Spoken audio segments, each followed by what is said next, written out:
Hello viewers, I'm SB and welcome back to Time Travel Solitaire, or welcome back to a Solitaire Mystery, where we're going to play some Time Travel Solitaire. We're going to try this again. I don't want this to be the last thing that's left. I want the last ones that are left to be interesting ones. So we're going to take another swing at this. 1 star, y'all. It says 1 star. It seems really hard. Okay, well this one has a pretty easy bit at the start, at least. That's nice to be able to do. And then there's like a little bit of collapsing we can do early. Or do we have a blue 8 anywhere? Blue 8s are there and at the very, very bottom of this stack. So this 7's going to be a problem.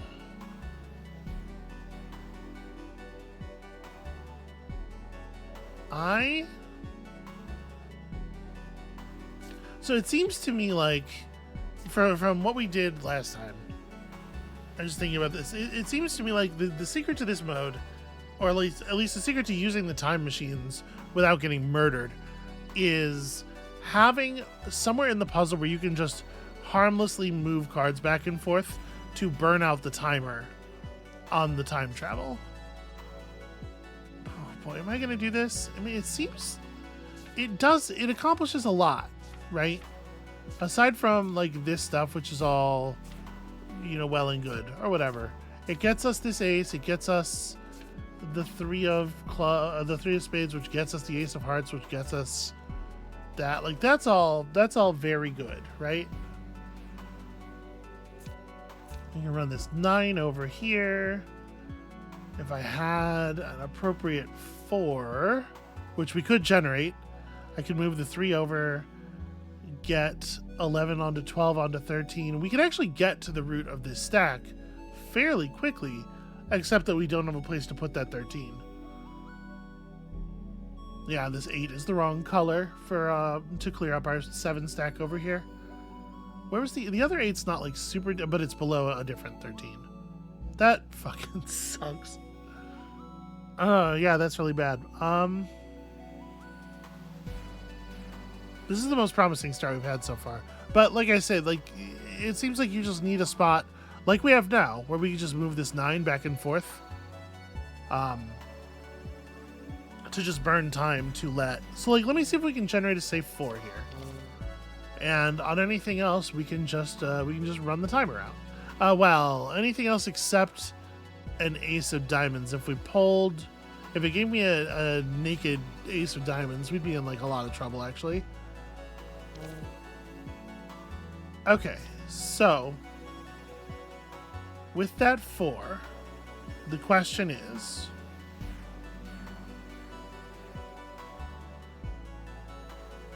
can I... Actually, this 10's pretty inconvenient because it's on the 11 that I need to move around. Well, I guess it's not really. All right, we can do this. I have to figure out a way of getting rid of getting the 4 clear. I really wish it had been a green 4. Okay, we get to do that.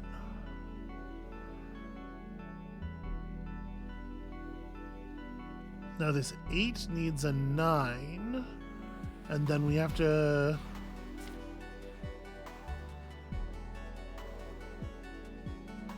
And we can do that temporarily.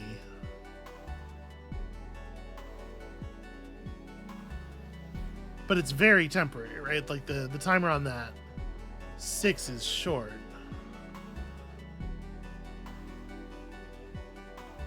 Fuck, how do we do this?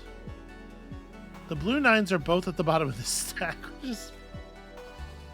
How is this 1 star? It just seems like, again, not even considering the particular position that we're in here, just the extreme lack of ability to move cards around. Right? With no spare cells, with only 1 extra stack at the beginning of the game, with all of the cards already dealt, which means a huge number of the cards that you need early are going to be buried in really frustrating ways. I just don't see how it could be possible for it to be such a low rating for it to be such a low difficulty, you know? It doesn't make sense.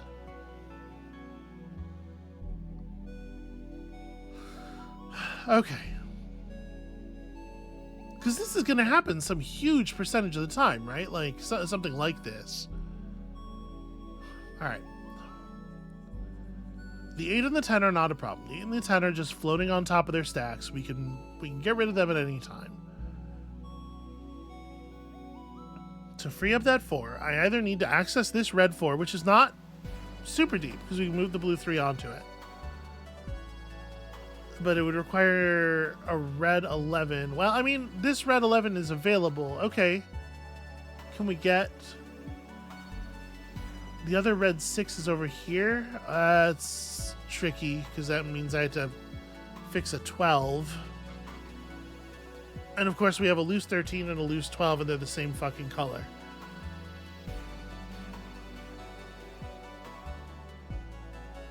Yeah, the blue 13s are buried too deeply. So again, we come to the core problem being that I need an 8 that we can't generate.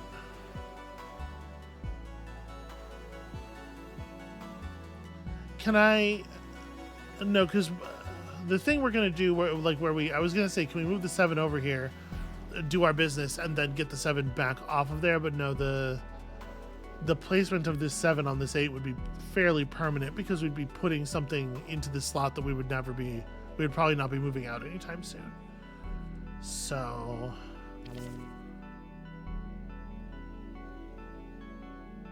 okay, that's not horrible. That's not a horrible card to have drawn with 16 turns left on it.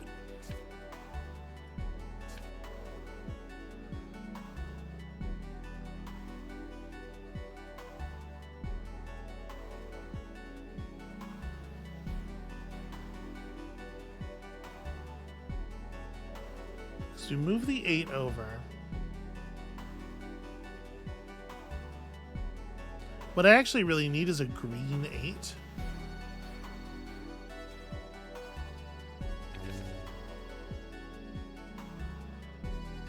Okay, not helpful, not harmful, I think.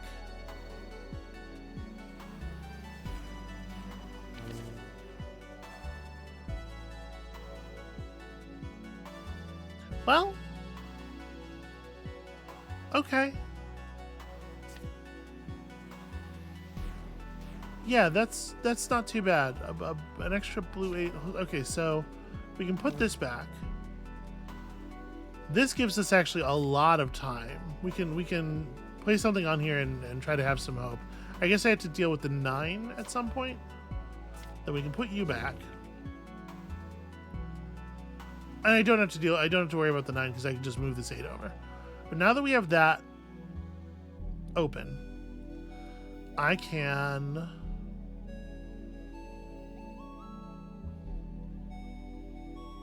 move this 10 onto here. Move the 5 over to here.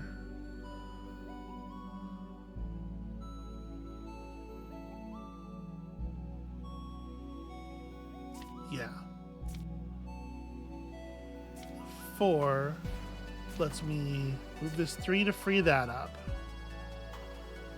So now this 4 is ready to go home. 7 of spades is ready to go home.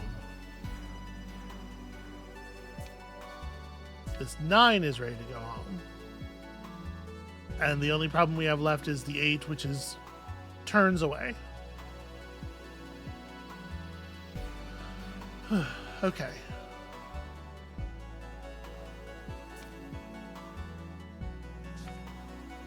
You can spend some time here just moving low value cards out of the puzzle. I guess in terms of like time efficiency, it's probably better to take this 7, right?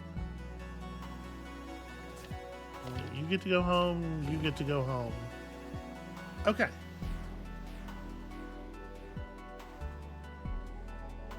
It could be a lot worse. That could be a lot worse. Okay, so now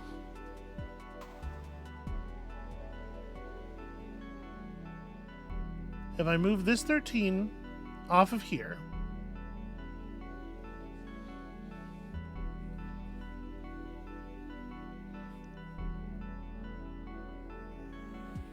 That 4 goes straight into the stacks. That's good. We have a blue 8 revealed, which I don't know. I don't know that I value that immediately.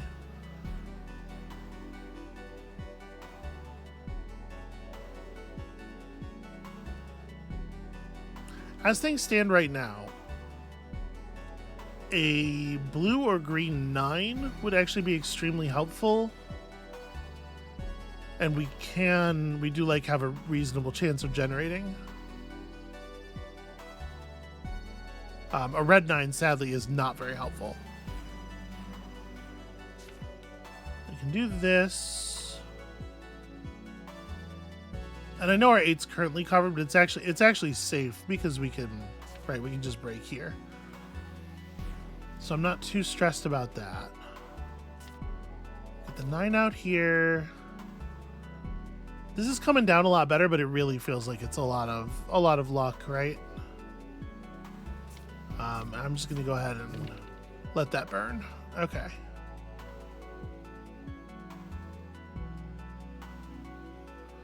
So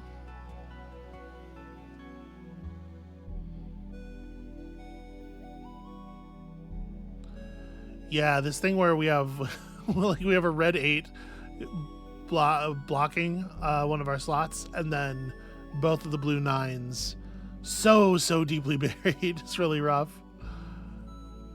I guess I can do this. It doesn't really make a huge difference. It's just like in terms of thinking, like we have a stack here. That helps me think about it anyway. This 12 needs a blue 13, and once we can get it a blue 13, this 6 can take the 5. Yeah, actually, getting access to one of the blue 13s would be really big right now. How feasible is that? This one's not buried under all that many cards, actually. If we could generate an 8 that this 7 can sit on, I think we can get access to that, because we can move the 13 stack over, the 4 comes out of the puzzle, the 8 goes onto one of the 9s, the 7 just goes onto the 8 immediately. Yeah, okay. So we have 15 turns to resolve that, and we're gonna do our best. So this goes here, this goes here. Bam. Gaining me that. And now that I have an open slot left,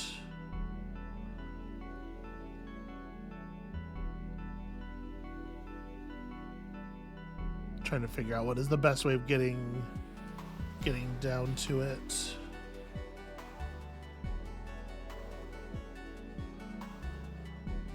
We don't have a blue 4. Well, we do have a blue 4. I was gonna say we don't have anywhere to put this 3, but we will. We will have a place to put that 3.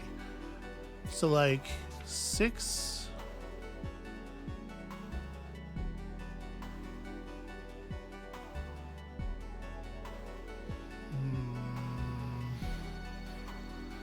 This is actually a little scary. I need a blue 7 for that 6 to move on to, and we're not going to be able to get one. I'm just thinking in terms of making room for the 8, making the 8 available again. Right, because this is kind of like a turn-heavy sequence of moves. Okay, so that goes to there.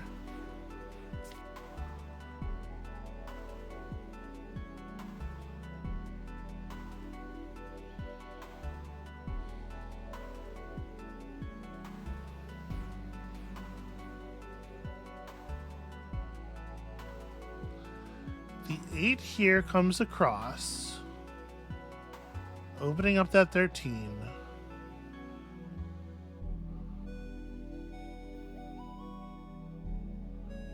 The problem is the red 10 is underneath all this stuff.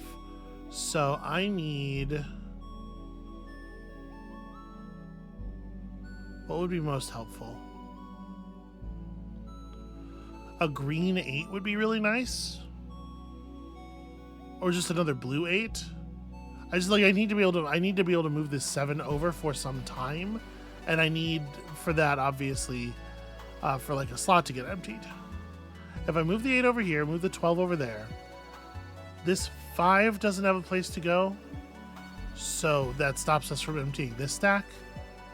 We don't have the 10s to empty this stack, and we don't have the blue 7 to empty this stack, so I have nowhere to dump off this stuff. But we're in a situation here where actually there's a fair number of things we could generate with the time machine that would buy us time forward, but it is again like a matter of luck, right? This 11 doesn't do it.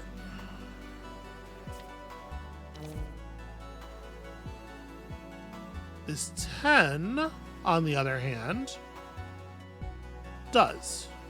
10 here,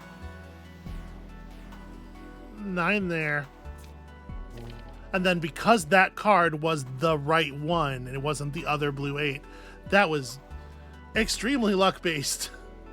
This shit sucks. I hate this solitaire. Okay, it's fine. We can make moves that are reversible here.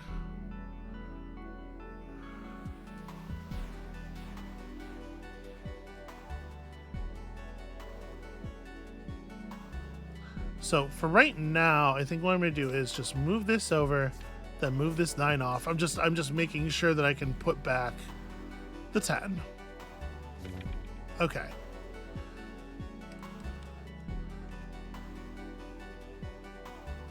And then I can do another, yeah, let's just like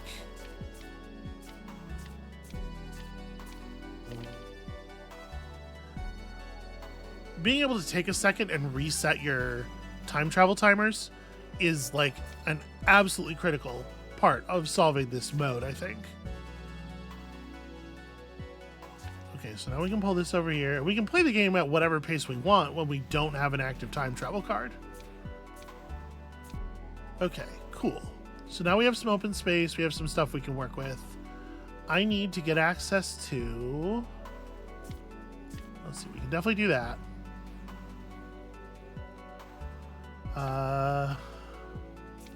This 4 comes out here. This 5 actually can join that stack. I think we've got it. I think we've got it. I do not like this one. just to reiterate, in case I was not clear about that, these 7 other times. Okay, so we move the 12 off of here to get the 2 out of the puzzle to move the 12 back. To pull the 13 to here, the 7 goes there. Okay, and then it's, yeah, from there it's an auto stack, and I don't understand how that's a 1 star.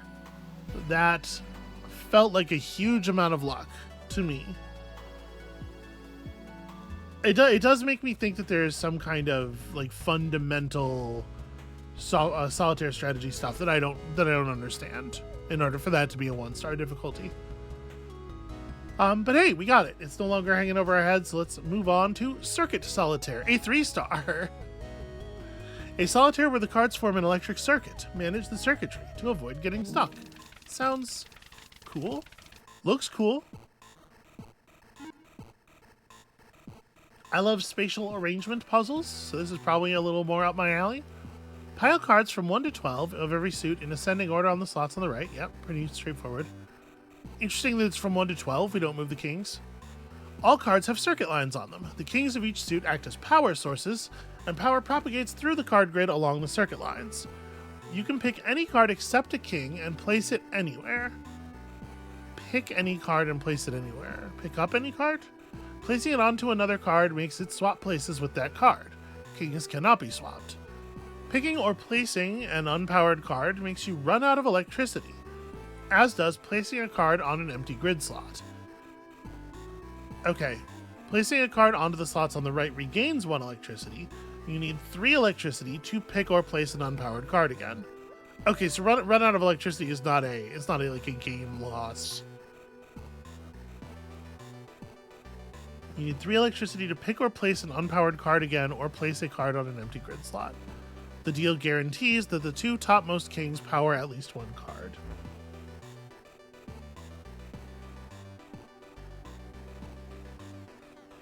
Okay. So we start with 3 electricity.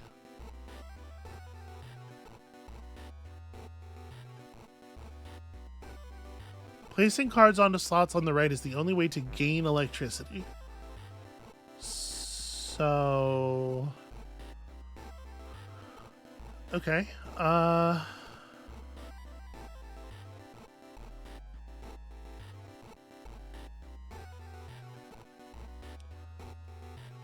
So if I wanted to just like pick up an ace, we put the ace over here.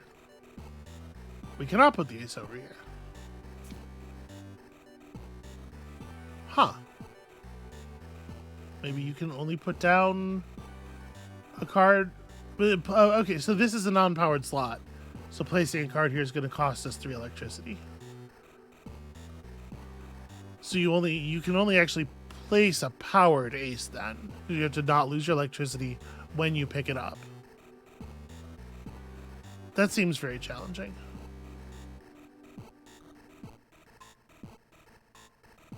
Okay, so if we can pick up a powered card and place it anywhere.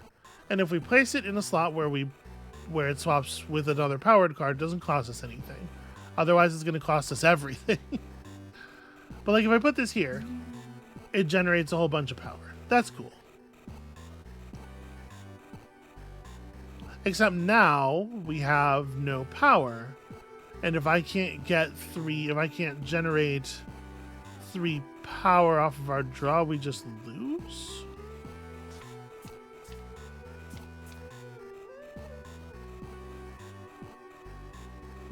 Okay. Okay. I see. It seems very difficult. So, okay, if we swap the 9 with the 4 over here, we're losing power to that 5, but look at this big circuit through the center of the board. So, am I allowed... Okay, I'm allowed to place this even though I don't have the power to put it down. Okay. A rule that was not written. These slots over here do not follow the normal power rules, but a rule that was not written is that you can only move an ace over if it's powered. Yeah, because as these rules are written, theoretically... Okay, it's fine, whatever. So you can only run an ace if it's powered.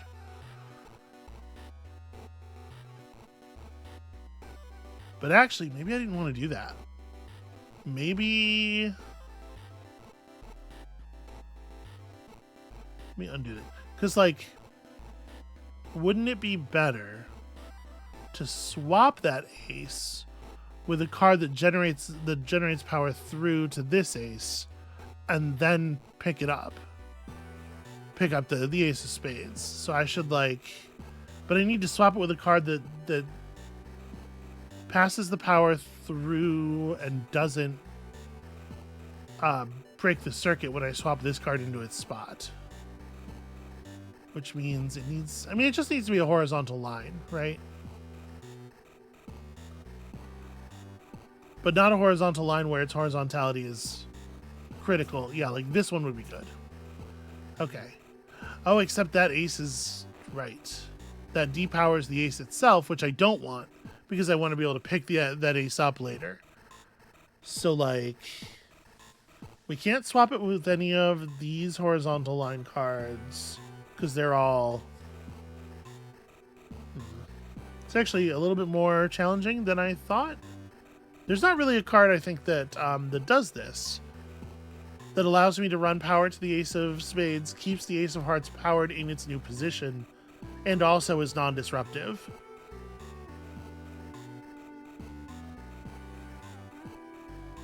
Yeah. No, there's not really a card that does this. But... The 11's pretty close, and it puts the ace in a position where it could be powered in its new position. Pretty easily.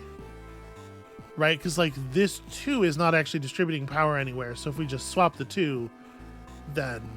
Okay. In case you were wondering, yes, I do already like this.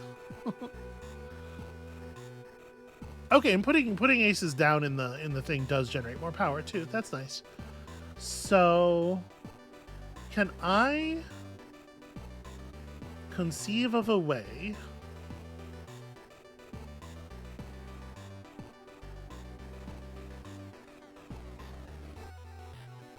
where are the twos of these suits? Okay, you know, I'll take this, and then I'm gonna swap the unpowered ace of clubs with this 11 of hearts,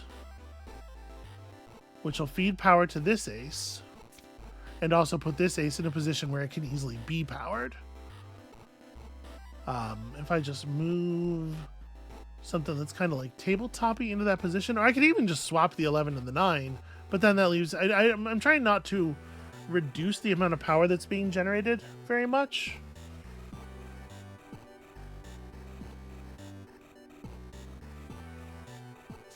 If I swap this 11 with this 8... No, the 8, the horizontal component of the 8 is really important.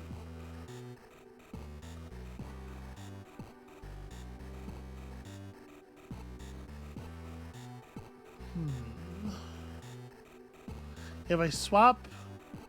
Okay, if I swap the 11 with the 6, that keeps everything powered through here. And then swapping the 6 with the 9...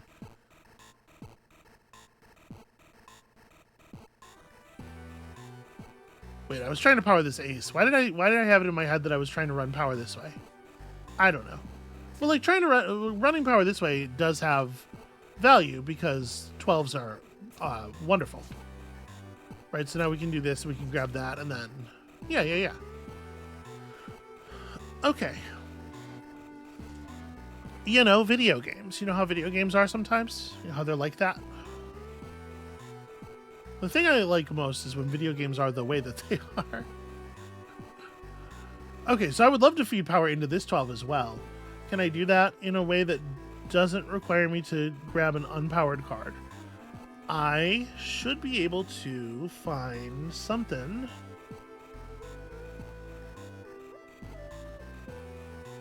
So I need a connection. I need to swap like this 2 with something that's going to give me...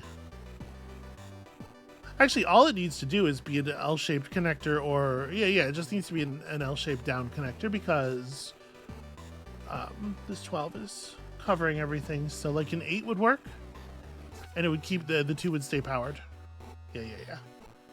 I should probably just score this too, huh?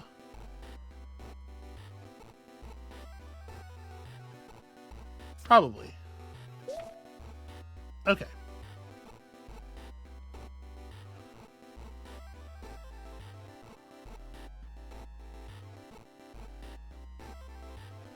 So I'm trying to think in terms of like long-term strategy here.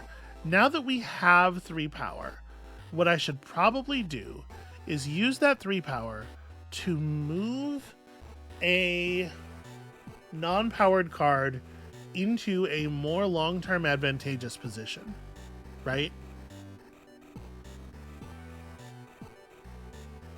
What we want to be doing here is making it easy in the long run.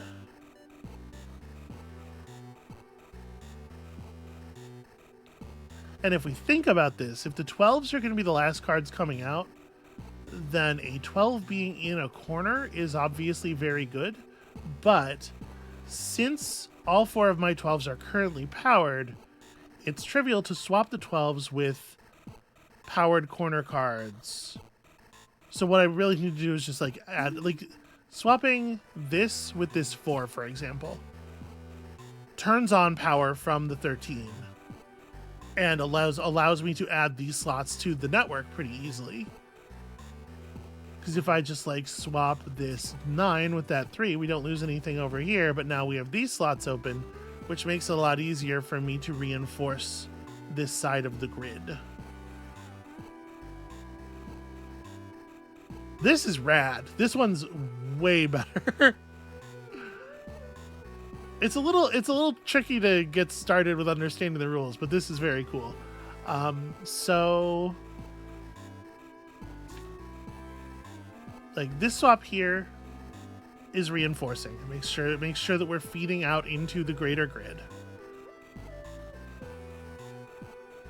And then we just got to make some changes that are going to let us pull some cards off the grid. So like if I pull this 11 to here, we're not losing anything because now this chunk of cards is receiving power from the top left corner as well. So we can start pulling some stuff up. I need something that is pulling power downward. And yeah, it's no problem to just like swap these horizontally, right? Where is this two? Okay, so yeah, that's a free swap for sure. Excellent news. And now I'd love to get this 13 live, right? This should be the next thing. So where can I do that? I mean, I'd like to swap a 10.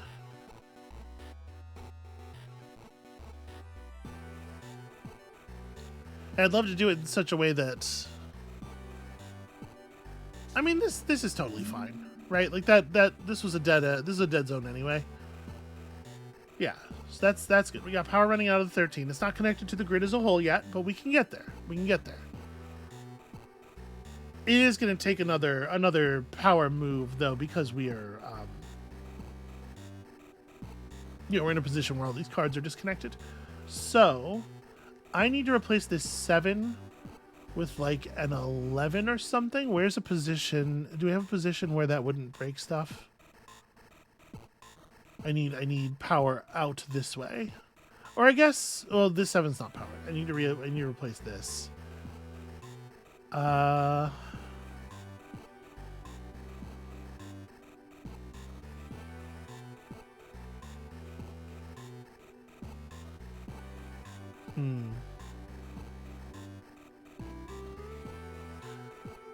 Is the power from the top left corner coming all the way down here?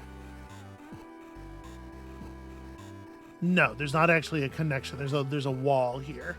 So how can I fix that? Because that would be good to change. Power swap to move a 12 into a critical position.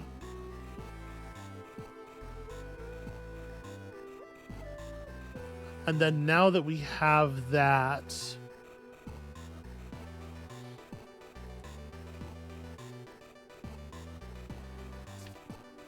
see, I can do this swap. That leaves the 7 unpowered though. I don't really want to add unpowered positions. Well, okay, but swapping these two, everything stays powered. Everything up here stays powered from the top left for a moment while I'm swapping cards out. And then if I can, let's see here.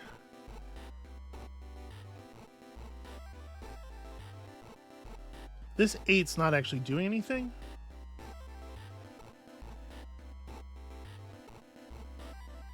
No, it's not. Oh, it was. Never mind. That was a critical.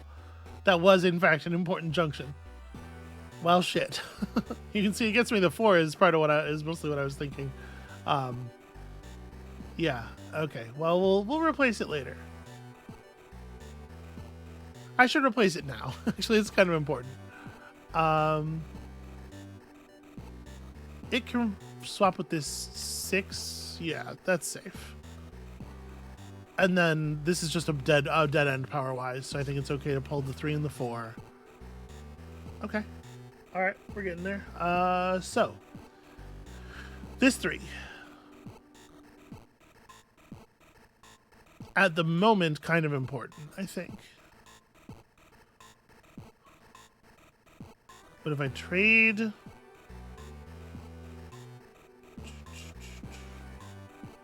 the 12 and the 10 here, then I can take this 3 without anything breaking. Okay.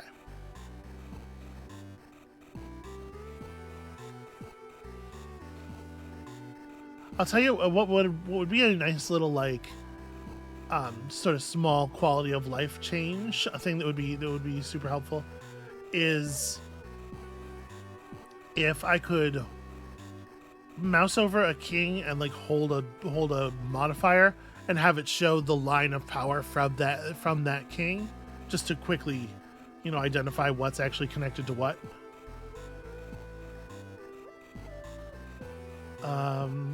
So right now, swapping the 6 and the 7, 0 cost. Not true. Sorry.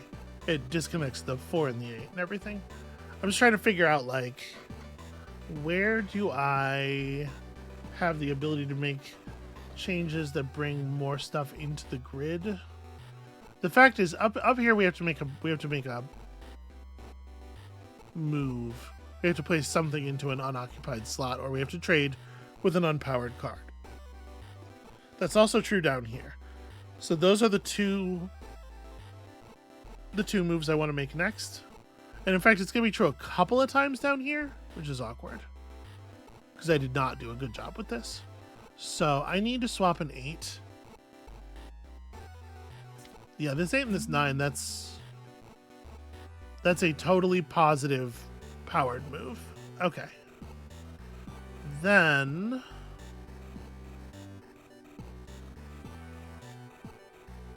I need to replace this 6 with a 10. Yes, because we need something that'll power the 7 without breaking the connection to this stuff.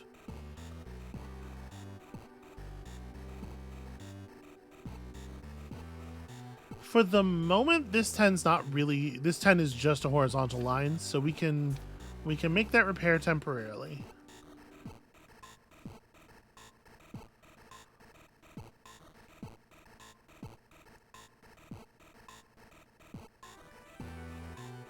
Yeah, I have to be careful about removing cards from the grid in such a way that I create breakages like this. There's some places where I was not thoughtful enough. And we're going to pay the price for it. Because you generate quite a limited amount of electricity over the whole puzzle. Yeah, man. Okay, all right. So this needs to end up here, I think, or it needs to end up somewhere. Probably here would be good, actually, but obviously I don't want to leave an unpowered card with no connections. So, and if I pull this 3 while it's right here, then it's going to leave another situation that we have to fix later. But right now, this can be fixed by just swapping in the correct powered card.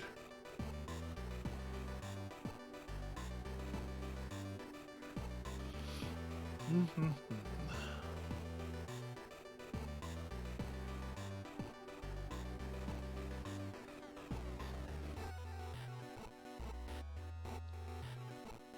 Yeah, I may have made this much more difficult for myself already than I needed to.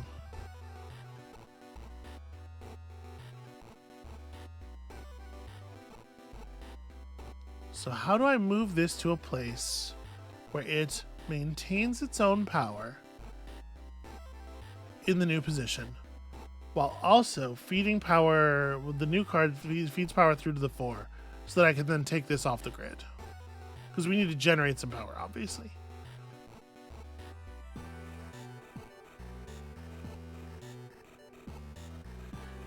There are not a lot of spots where that works. The 8 is one of them. Yes. And then that means I can pull this 3 and this 4 without causing any problems.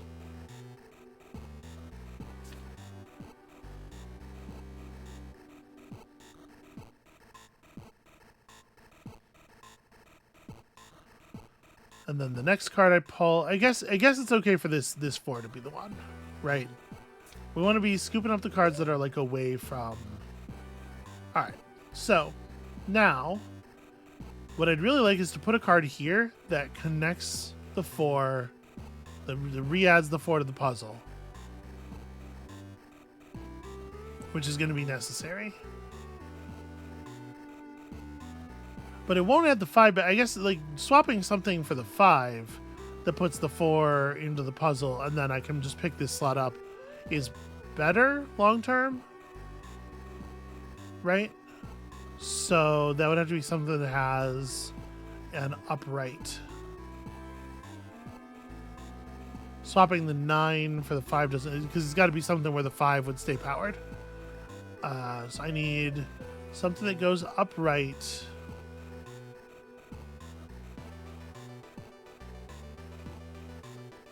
You're getting more and more finicky.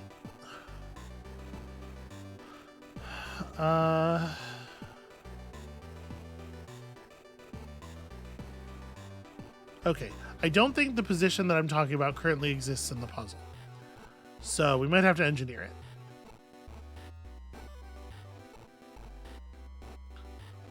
If I move... Let me see if I can engineer it. Like, there are places where I have a very multi-connected piece that doesn't need to be... Right, that where we're not using all of its connections. So moving that in like that does what I want, because then it lets us clean up the 4. Or it lets us trade that 4 out for a piece. Like, is it not better to trade that 4 for a 9 that then lets us, you know, connect this to the power grid in a general way?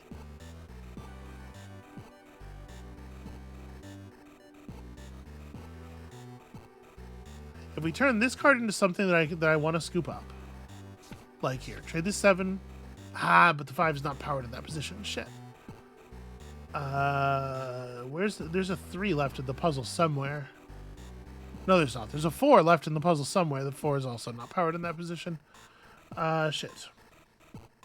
Yeah, 4s and 5. Neither 4s nor 5s have connectors on the top, nor 6s. So this is gonna be a 7 when we scoop it up. Unless I change this out for something else.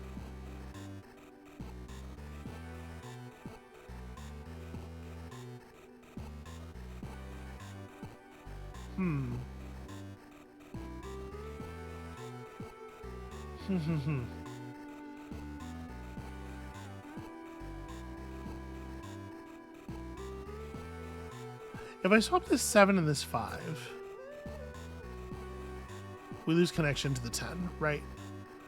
If I swap the 5 for a... What is T-shaped to the right? 11. Swap this 5 for this 11. That gives us a somewhat more durable connection to some stuff.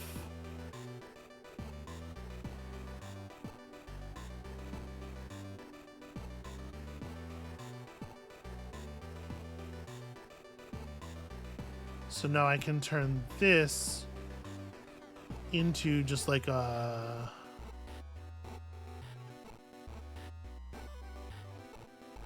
Do this 9 over here that also feels like it's probably overcommitted. I'm trying to slowly move this 7 into the guts of the puzzle.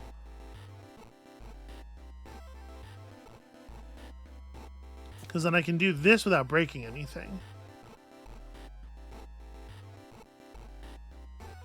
Which means I can move this 4 to here with... Oh, no, that 4 does break because it doesn't... the 4 is not powered in the new position.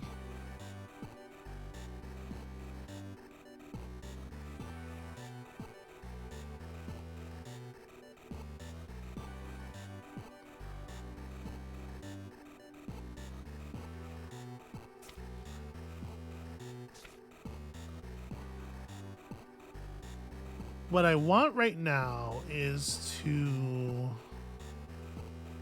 connect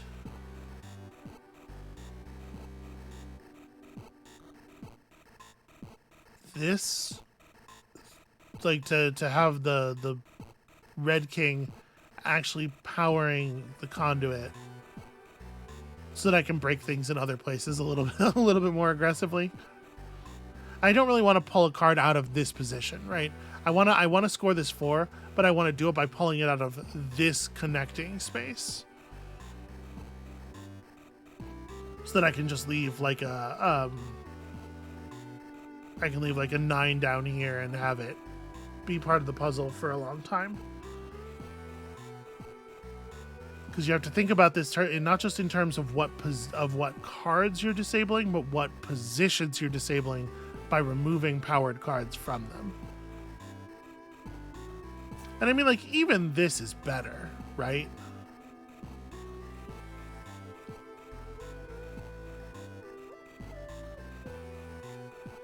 Yeah, just like pulling out stuff that's more generally to the side.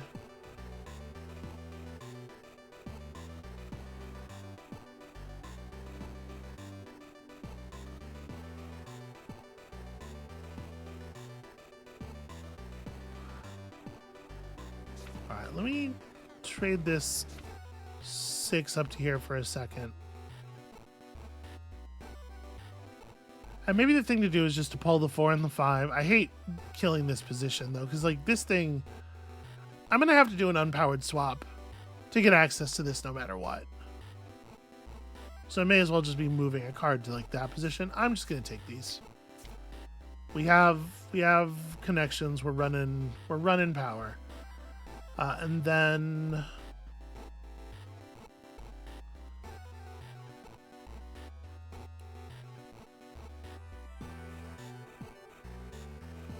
need to generate 1 more electricity.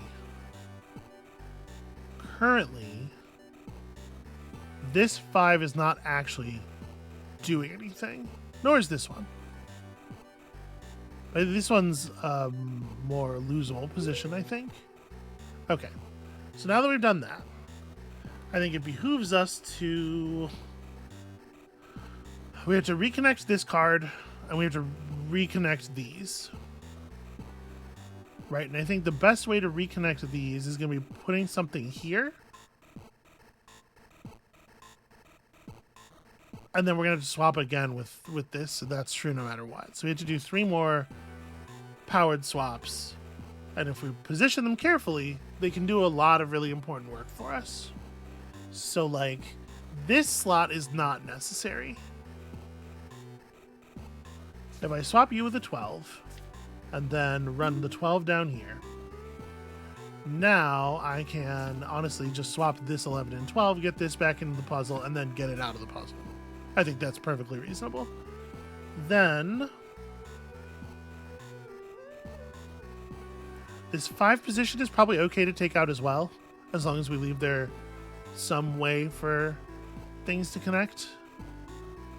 I don't know how robust my connections really need to be. The thing is, the more robust they are, the easier it is to pull stuff out of position later, which is nice.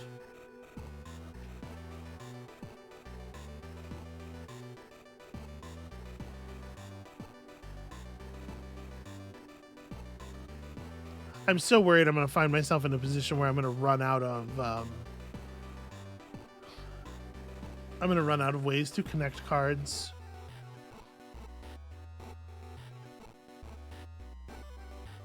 I'm going to take this. Now we're starting to pull 6s. So 6s are horizontal lines, and those are valuable for sure.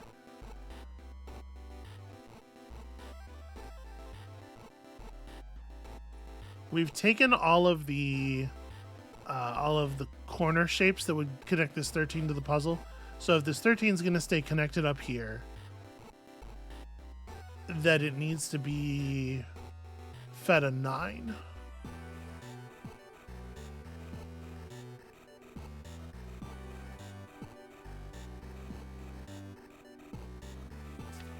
You can swap this 7 for this 9.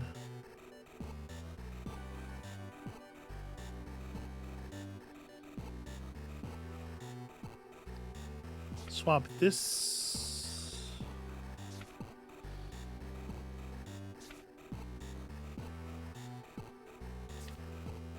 Right, and then when I swap this 6 into this position, the 6 stays live, so we can pull it.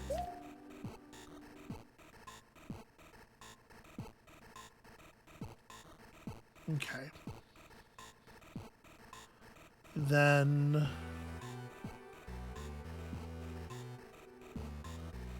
this needs to become a 12. So I need to rearrange things here so that that can be the case.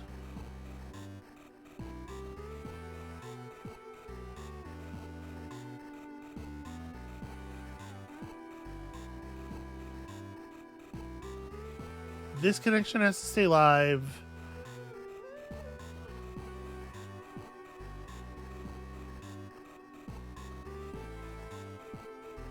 Okay, if we connect you to here and then swap you to, there we go. That keeps everything alive, but it lets me then drop a 7 into this position, and then we can clean that up, obviously. So we want to take out this 6. Nope, sorry, can't do that. That's a dead. That's problematic, actually.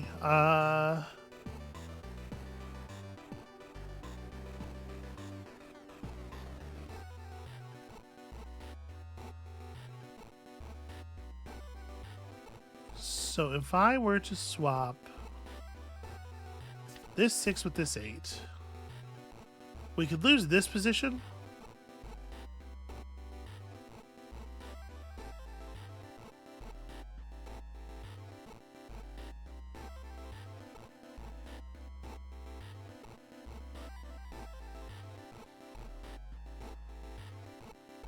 What I eventually want to be doing, I suppose, is clustering the higher value cards more and more to the corners.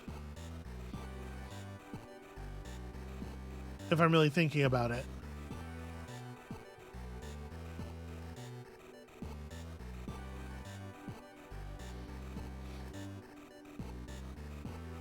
All right.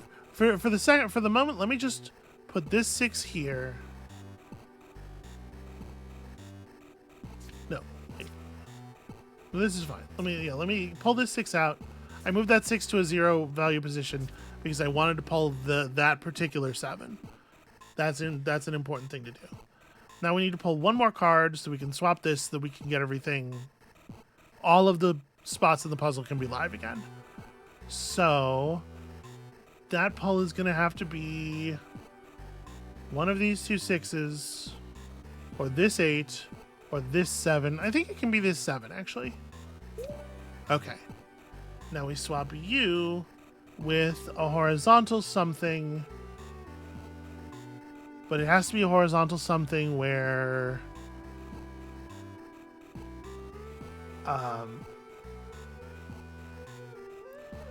has to be a horizontal something where you're still live in the new position without breaking any other important connections.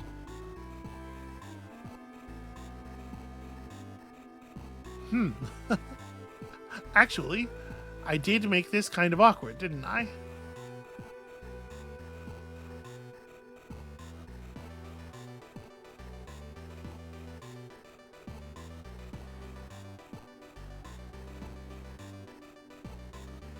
I sure did. Okay. That will have to do. I think that's the best we're getting.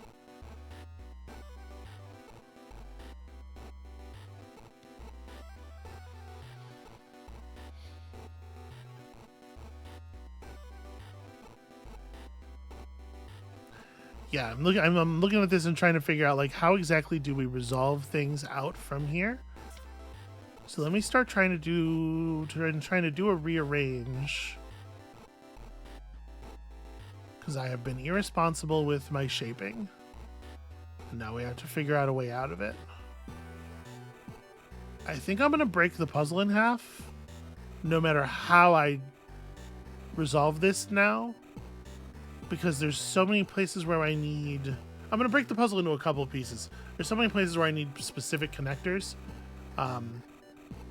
So let me... I think we can go ahead and just go 6, 6, 7. Okay. Now we have enough electricity to fix a shaping problem. So let's think about this.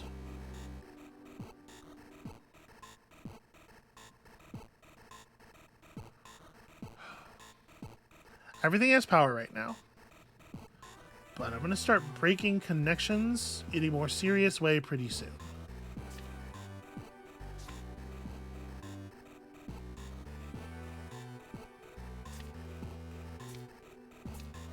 So I'm trying to move all the 11s and the 12s to the corners. Anywhere that I can make these moves in a non-breaking way. And obviously the problem is never the 12. The problem is always the card that you're swapping the 12 with, right?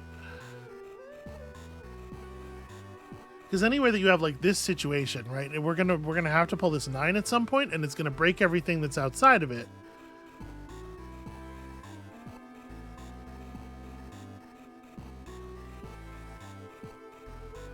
Yeah, so I need the things that are outside of it to be like 8s as much as possible and 10s as little as possible.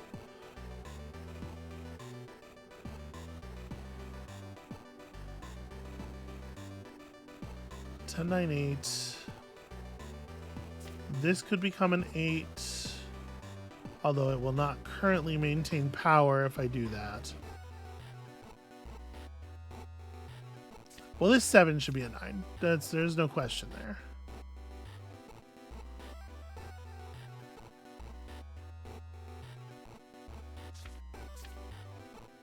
See, that's very problematic. So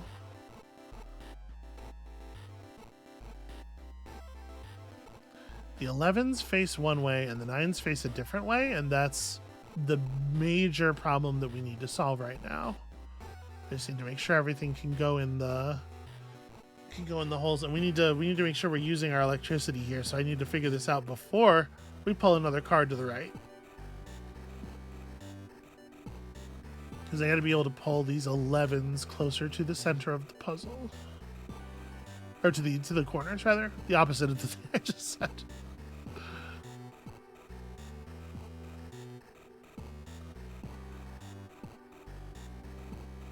I mean, the 7's kind of a self-solving problem in that when I pick it up and move it over, it'll generate an electricity. So we could, like, bump this 10. But maybe the thing to do here is to...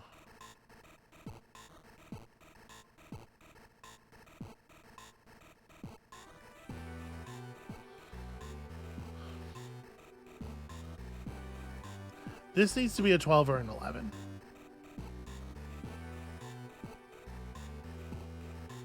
This is a little bit of a problem. This 10 is in like a really weird position.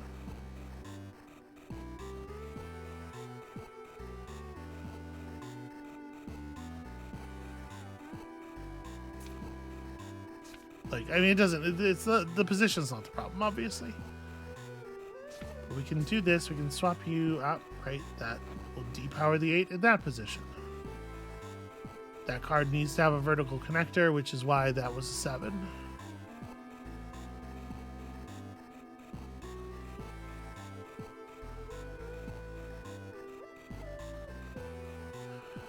Okay, so I'm going to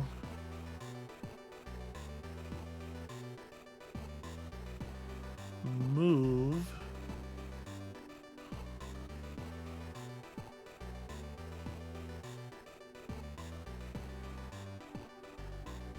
sorry, I know I'm doing this really slowly. I'm just like, I'm in the tank in my head in a way that's not useful.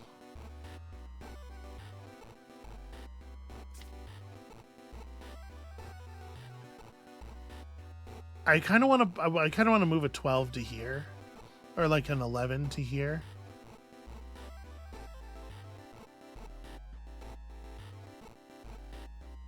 I guess it could be this 10, just to give myself a little bit of reinforcement, a little bit of ability to move things around, and then we're going to generate electricity that's going to let me fuck with things. We can remove this. And now that this connection exists, this is no longer critical, and so I can, you know, move a 12 to a corner, which makes me feel a lot better. And then this could become, we can swap that 8 to there, and now that that is coming through like that,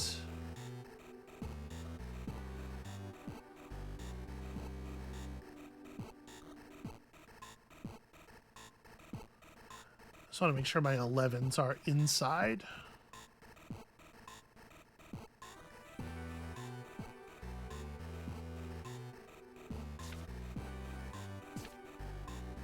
Okay, that remains good-ish. This whole shape is kind of a problem.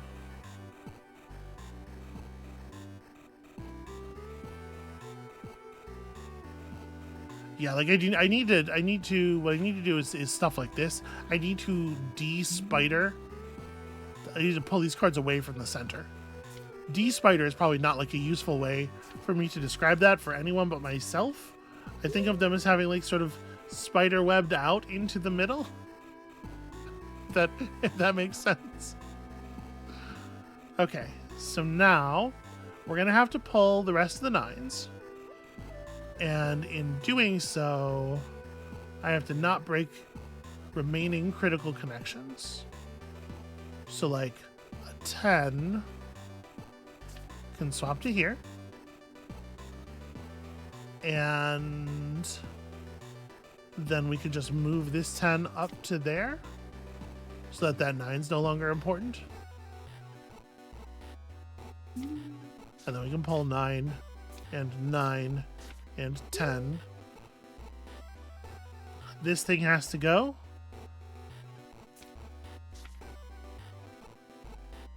But that's actually fine. And I think at this point we're good. Yeah, everything is lower, everything is higher value than the cards to its outside. So we can just, I don't have to rearrange things anymore. Hooray! That was a little silly, and it took me a long time to sort of unravel my way out of it. Thank y'all for sticking with me. But there we go. That one's rad. I like that one.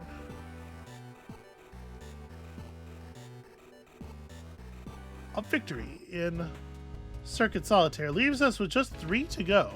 Tabula Rasa Solitaire, Lock and Key Solitaire, which I would assume is even worse than Lock Solitaire, and then Ferret Rabbit Cabot. Carrot, which is obviously, yeah, that's going to be get all the cards across the river. I'm actually really interested to see what they do with that, but what I would like to do right now is stop looking at cards for a little while. So that's going to be it for us for the moment. Thank you all so much for watching. When you come back next time, on we go to the Tabula Rasa. Can we play Solitaire if the cards don't have suits or numbers? I guess we'll find out. And we'll see you then.